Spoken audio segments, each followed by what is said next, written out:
as entrepreneurs, solopreneurs, small business owners, why is this important to us? Because we're not speakers, we're service providers, we're experts at whatever it is that we do. I did a little research and found a statistic that came from project.co. They said 96% of people think the businesses they deal with could improve when it comes to communication and project management. Okay. 96% of people think businesses they deal with could improve when it comes to communication and project management.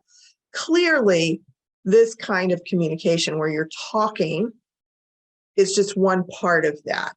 There's also the emails, the texting, all the different ways in which we communicate with our clients. If we are better with our nonverbal communication skills, what we say will land in our potential clients' ears as well as our current clients.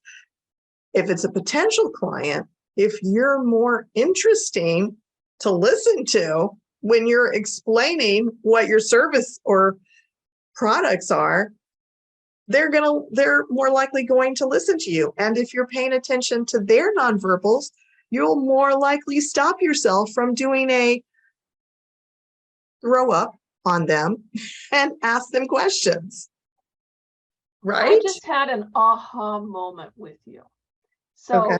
When we were talking about doing this and getting you on the show and everything, and your focus is speakers, teaching people how to speak more vibrantly.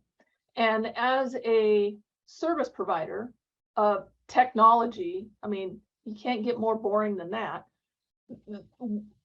For me, it was like, well, I'm not a speaker. I'm not in front of, hundreds of people on stages. I'm not, and I have zero desire to ever do that. So is it really important to me? And what I just heard you say was it doesn't matter if you are a speaker, you always speak to your potential clients, even if it's on the phone. And this is where getting better at this can help. So you don't have to be a speaker per se to take advantage of what you're teaching us. Absolutely. And that being said, for the most part, we all need to be able to speak for 1 minute to 3 minutes about what we do.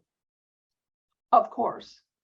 And if we want to get better at what we do and actually survive and thrive and make money.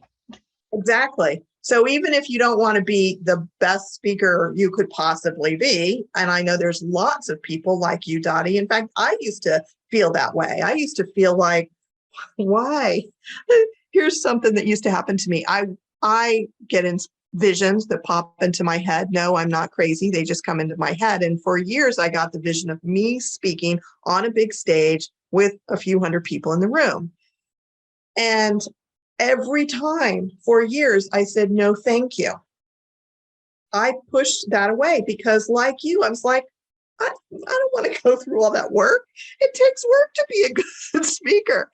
I don't want to do all that. Well, I subsequently decided that I was getting that vision for a reason. So maybe it's so that I could teach this work, the speak with your body process and how to break free from the conditioning that has us not be the fullest expression of ourselves.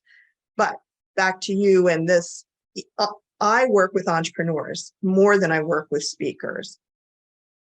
Okay. And I think all entrepreneurs need to be good at speaking. And the more we can be authentically vibrant and allow our vibrancy to come through when we're talking about what we do in networking events, certainly on big stages, but in networking events, then people are going to pay attention more.